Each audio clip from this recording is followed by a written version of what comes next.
कोई ताकत वापस नहीं ला सकती है, लेकिन इस परिवार की जिस तरीके से जैसे भी मदद हो सकेगी हम करने की कोशिश करेंगे। जो भी ये चाहेंगे वो होगा। आज आशुतोष जी आपकी बातें सुनकर वो दर्द सामने साफ साफ दिखा है और पूरा देश उस दर्द को देख रहा है। हो सकता है मुझ पर ये इल्जाम लगे कि बहुत सख्त सवाल आपसे कर रही हूं, लेकिन एक वक्त पर आप भी करते थे। ये दर्द अगर वाकई इतना बड़ा था तो कैसे भाषण दे पाए उस दिन अरविंद केजरीवाल? कैसे उसके बाद भी आप लोग प्रेस कॉन्फ्रेंस करते रहे? कैसे 43 घंटे तक चुप्पी बनी रही? और फिर जब बहुत जबरदस्त दबाव बना तब मीडिया पर यह आरोप लगाते हुए कि आप टीआरपी के लिए ये सब कर रहे हैं, आज अरविंद केजरीवाल सामने आए। अंजना जी, मैं फिर आपसे गुजारिश करूंगा, हम 3 दिन से लगातार इन सवालों के जवाब दे रहे हैं।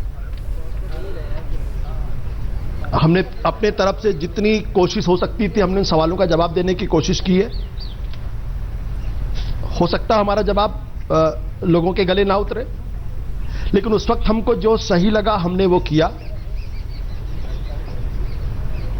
और आज मैं कोई सफाई दूं, अरविंद जी कोई सफाई दे, संजय सिंह कोई सफाई दें, कुमार विश्वास कोई सफाई दे, और आप लोग उस सफाई को मान लो, ये जरूरी नहीं है। मैं मानता हूं कि आप टीवी में हैं, मैं भी एक जमाने में टीवी में था, और कड़े सवाल पूछना आपका अधिकार है। मैंने कभी नहीं कहा आप कड़े सवाल मत पूछिए, लेकिन कभी कभी जिन शब्दों का, जिन भाषा का इस्तेमाल किया जाता, मैं एक टीवी चैनल पे था, मुझसे सवाल किया गया कि आपकी इंसानियत मर गई है, आपकी जहनियत खत्म हो गई है। पूरी जिंदगी मैंने लड़ाई लड़ी है, पूरी जिंदगी मैंने लड़ाई लड़ी है, और मुझ पर यह आरोप लगाया जाए कि मैं इंसानियत मर चुकी है, मेरे अंदर मेरी जहनियत मर चुकी है। कैसा लगेगा आपको? मुझसे पूछा जाए आपको शर्म नहीं आती है? अरे हम भी इंसान हैं। आइए मुझे सूली पर लटका दीजिए, अगर इसमें आप लोगों की आत्मा शांत होती है तो हमें सूली पर लटका दीजिए। मैं आपसे गुजारिश करता हूं, कृपया ये मत कहिए कि हमारी इंसानियत मर चुकी है, ये मत कहिए कि हमारी जहनियत मर चुकी है, ये मत कहिए कि हमको शर्म नहीं आ रही है, ये मत कहिए प्लीज। ये पत्रकारिता बंद कर दीजिए आप लोग, ये पत्रकारिता बंद कर दीजिए। ये जर्नलिज्म नहीं है, ये जर्नलिज्म नहीं है। मैं आप लोगों से हाथ जोड़ता हूं, सवाल करिए, तीखे सवाल करिए, बंद कर दीजिए इसको, आप लोग बंद कर दीजिए। ये जर्नलिज्म बंद करिए आप लोग, ये जर्नलिज्म बंद कर दीजिए आप लोग।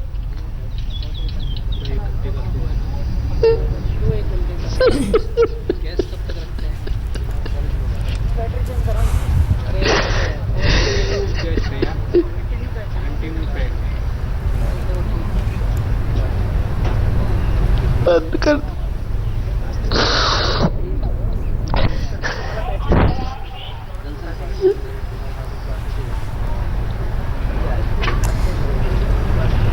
मैं पत्रकार रहा हूं, मुझे मालूम है जर्नलिज्म क्या होता है, लेकिन आज जो हो रहा है ये जर्नलिज्म नहीं है, ये जर्नलिज्म नहीं है, ये कुछ और है।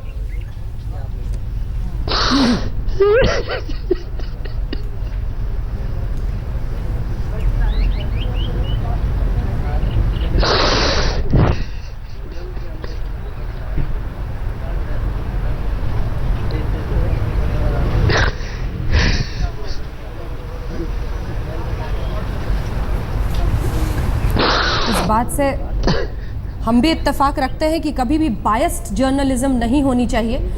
सवाल जब पूछे जाएं तो उसी सख्ती के साथ, उसी धार के साथ हर पार्टी से पूछे जाने चाहिए, और उन पार्टियों को भी जवाबदेह बनना ही पड़ेगा। 1000 बार हम सवाल पूछेंगे जब तक जवाब नहीं मिलेंगे, यही पत्रकारिता का धर्म है। लेकिन हाँ, अगर कोई एजेंडा के तहत बायस्ड जर्नलिज्म करता है तो उस पर भी सवाल खड़े कहीं ना कहीं होने चाहिए, इतना ज़रूर कहा जाना चाहिए। मेघा हमारे साथ बनी हुई है लगातार। मेघा, चूंकि आज तक के जरिए हम सिर्फ इतना चाह रहे हैं कि जो परिवार का दर्द है वो सीधा संपर्क आपका आम आदमी पार्टी के नेताओं से हो, और इसीलिए आशुतोष जी लगातार हमारे साथ बने हुए हैं। एक बार फिर से आपके पास आते हुए, कौन कौन सी बातें आप लोगों को सबसे ज्यादा परेशान कर रही हैं, और अगर उन मुद्दों पर आप कुछ भी आशुतोष जी से बोलना चाहें। मेघा।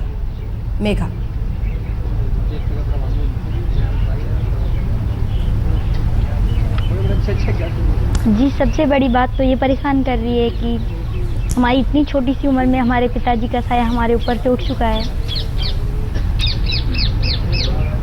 अब क्या किया जाए इस संसार में, अब कहीं से नहीं लाए जा सकते मेरे पिताजी।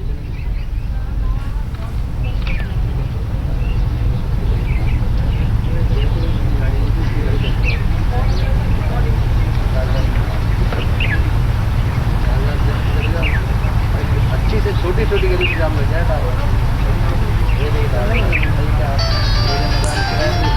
बेटा, आपकी आंखों को देखकर, आपकी परेशानी को सुनकर समझ में आ रहा है कितने आप लोग परेशान हैं, लेकिन कैसा रिश्ता था आप दोनों का? बिल्कुल एंड बैटरी बिल्कुल ही माइनस खत्म ही है, समझो एक तरह। हाँ, मैं चेंज कर रहा हूँ, बैटरी चेंज कर लूँ, टाइम दोगे मेरे को? मेघा, कैसा रिश्ता था गजेंद्र सिंह जी से, अपने पिता से कैसा रिश्ता था आपका? किस तरह से वो बातें करते थे आपसे?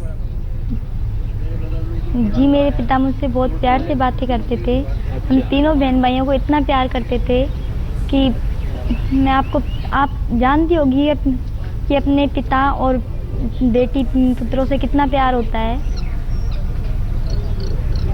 मेरे पिताजी, मैं चाहती हूँ कि क्या बताऊँ मैं आपको।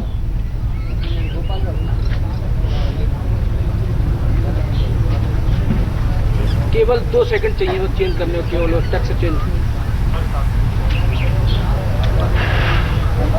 बोलो, आप कोशिश करो बोलने की। मैं तो बिल्कुल बंद कर रखा है मेल भाई का, तो वहाँ पे खड़ा हूँ ना पास में, तो वहाँ पे लोग बोल भी रहे हैं, उनको मैं हटा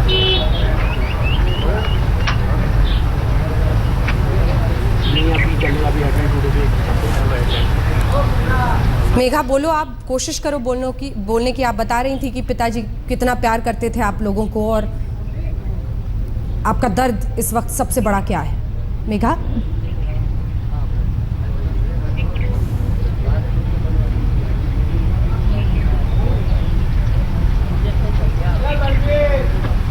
दर्द तो यही है कि जब एक बेटी के जीवन में से अपने पिता का साया उठ जाए, तो इससे बड़ा दर्द क्या हो सकता है मेरे लिए।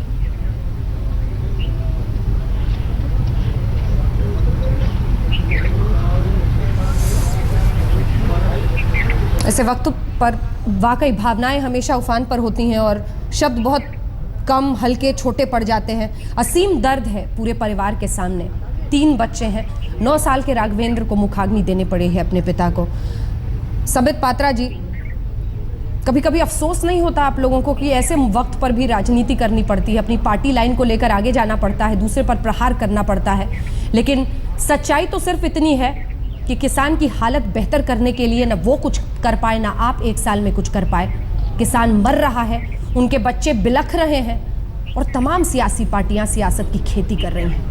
पात्रा, देखिए, जहाँ तक किसानों का सवाल है, मोदी जी ने अभी चंद दिनों पहले अपने भाषण में कहा था, राजनीति नहीं राष्ट्रनीति, और राष्ट्रनीति से ही हम आगे बढ़ेंगे। उस मसले में एग्रेरियन क्राइसिस को लेकर कोई राजनीति नहीं, मगर जिस प्रकार से गजेंद्र सिंह, देखिए मैं बिल्कुल स्पष्टवादी के साथ कह रहा हूँ आपको, जिस प्रकार से गजेंद्र सिंह जी गए हम लोगों के बीच, पूरी दुनिया ने उसे देखा। आप बताइए अंजना जी, क्या इस पे सवाल नहीं उठने चाहिए? किस पार्टी ने राजनीति की? केवल रोने से सब कुछ धुल नहीं जाता है। मैं सम्मान करता हूं आशुतोष जी का, जैसे आप भी सम्मान करती हैं, मगर सम्मान करना अपनी जगह है, सवाल पूछना अनिवार्य है। चाहे राजनीतिक पार्टी हो, चाहे मीडिया हो, ये सवाल उठेगा कि क्या किसी पॉलिटिकल पार्टी ने जंतर मंतर में अपनी राजनीतिक रोटी सेकने के लिए किसी व्यक्ति का इस्तेमाल किया? और जब तक ये उत्तर नहीं मिलेंगे, ये धर्म है हमारा, आपका भी और हमारा भी, कि हम इस जवाब का ढूंढने के लिए निकल पड़े। ये सवाल पूछा जाएगा, बार बार पूछा जाएगा। त्यागी जी, मैं आ रही हूँ। ये सवाल पूछा जाएगा, बार बार पूछा जाएगा, और जब तक जांच की पूरी रिपोर्ट सामने नहीं आती है, किसी पर सीधे उंगली उठा देना भी ठीक नहीं है। लेकिन मैं आपसे सवाल करती हूँ, आप जिस एग्रेरियन पॉलिसी की बात कर रहे हैं, आपने 33% भी अगर नुकसान हुआ है ओलावृष्टि से या किसी भी वजहों से तो हम किसान को सहायता देंगे, यह ऐलान तो कर दिया है। आप पूरी नीति को, कृषि नीति को बदलने के लिए क्या कदम उठा रहे हैं? बताइए संबित पात्रा जी, अगर आपने न्यूनतम समर्थन मूल्य में बदलाव करने के लिए कोई पहल की है, बताइए अगर आपने प्रोक्योरमेंट पॉलिसी में यानी जो खरीद होती है उसमें बदलाव करने के लिए कोई पहल की है, आपने अगर नीतिगत रूप से स्टोरेज को लेकर आप भी उसी प्लान पर चल रहे हैं कि हम इतने वक्त पर इतनी स्टोरेज कैपेसिटी बना देंगे, आपने ठोस करके जिस तरह से अन्य आप इंडस्ट्रीज के लिए कहते हैं सिंगल विंडो अप्रोच होगा, उसमें आप कृषि के लिए, स्टोरेज के लिए, क्योंकि किसान की खेती, न्यूनतम समर्थन मूल्य, स्वामीनाथन रिपोर्ट है कि जितनी भी लागत किसान को आती है खेती में उसे 50% उसको मिलना चाहिए। ये सब कौन करेगा? ये कदम कब उठाए जाएंगे? कितने और गजेंद्र की आहुति होगी जिसके बाद आप लोग नींद से जागेंगे और ठोस कदम उठाएंगे? सिर्फ मुआवजा दे देना, मुसीबत में कोई मर जाए किसी के परिवार का तो आप उसको मुआवजा सामने रख दे, ये काफी नहीं हो सकता अगर आपको आगे के लिए, इस देश के लिए सोचना है। संबित पात्रा जी। अंजना जी, देखिए पहली बात तो है गजेंद्र जी की अनफॉर्चुनेट मृत्यु को आप एग्रेरियन क्राइसिस के उस हिसाब से मत जोड़िए कि लैंड एक्विजिशन बिल के लिए या कॉम्पेंसेशन नहीं मिलने के कारण उनकी मृत्यु हुई है। उनके मृत्यु के अलग कारण है, मगर फिर भी मैं आपके प्रश्नों का जवाब दूंगा, जो कि जिस तेवर से आपने मुझसे सवाल पूछे उसी तेवर से आपने आशुतोष जी से सवाल पूछने थे, मगर फिर भी मैं जवाब दूंगा क्योंकि हम सरकार में साहब, आप हमारे तेवर पर सवाल मत खड़े कीजिए। हमने भी उसी तेवर से पूछा और रोते हुए आशुतोष से पूछा, रोते हुए आशुतोष से पूछा, कुछ भी, रोते मगर मैं फिर भी जवाब दूंगा। संबित पात्रा जी, रोते हुए आशुतोष से तो पूछा नहीं, कि आप लोगों की आंखों के सामने मर गए। मैं संवेदना के साथ कहूंगा, राजनीति में रोने से मीडिया पर सवाल खड़े करना। राजनीति मत करिए।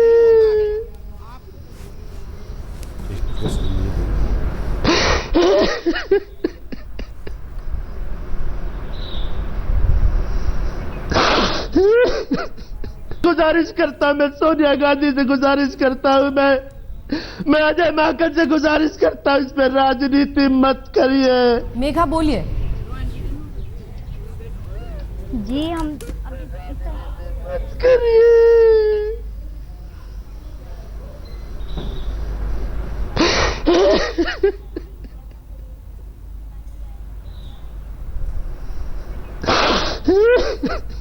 गुजारिश करता, मैं सोनिया गांधी से गुजारिश करता हूं, मैं अजय माकन से गुजारिश करता हूं, इस पर राजनीति मत करिए। अजय को, अजय माकन, इस पर राजनीति मत करिए। Congress went more aggressive, na? Congress went more aggressive with the press conference, showing papers, na?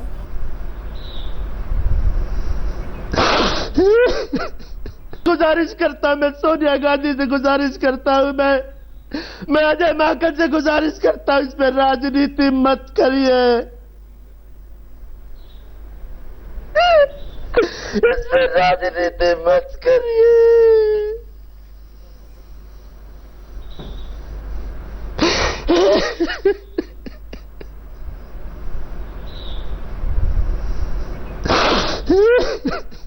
गुजारिश करता, मैं सोनिया गांधी से गुजारिश करता हूं, मैं अजय माकन से गुजारिश करता हूं, इस पर राजनीति मत करिए।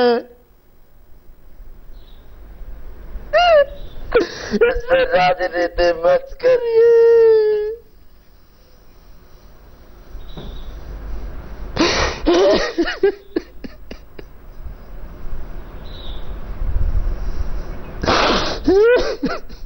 गुजारिश करता, मैं सोनिया गांधी से गुजारिश करता हूं, मैं अजय माकन से गुजारिश करता हूं, इस पर राजनीति मत करिए। इस पर राजनीति मत करिए।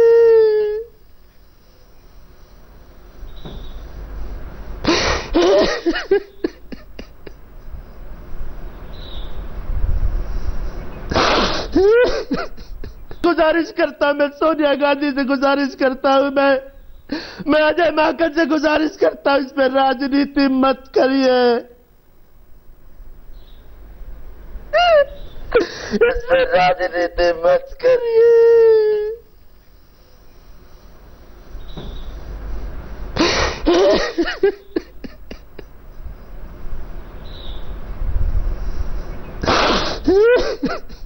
गुजारिश करता हूं, मैं सोनिया गांधी से गुजारिश करता हूं, मैं अजय माकन से गुजारिश करता हूं, इस पर राजनीति मत करिए, इस पर राजनीति मत करिए।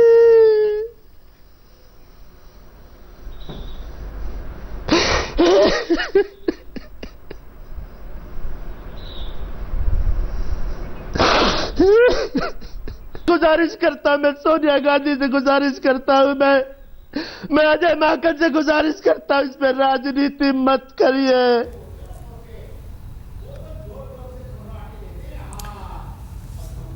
आशुतोष, आम आदमी पार्टी के नेता भावुक हो गए जब मेघा यानी गजेंद्र सिंह की बेटी से वो बात कर रहे थे। मेघा लगातार हमारे साथ बनी हुई है, संबित पात्रा जी भी हमारे साथ हैं, केसी त्यागी जी भी माफ कीजिएगा राजीव त्यागी जी हमारे साथ हैं।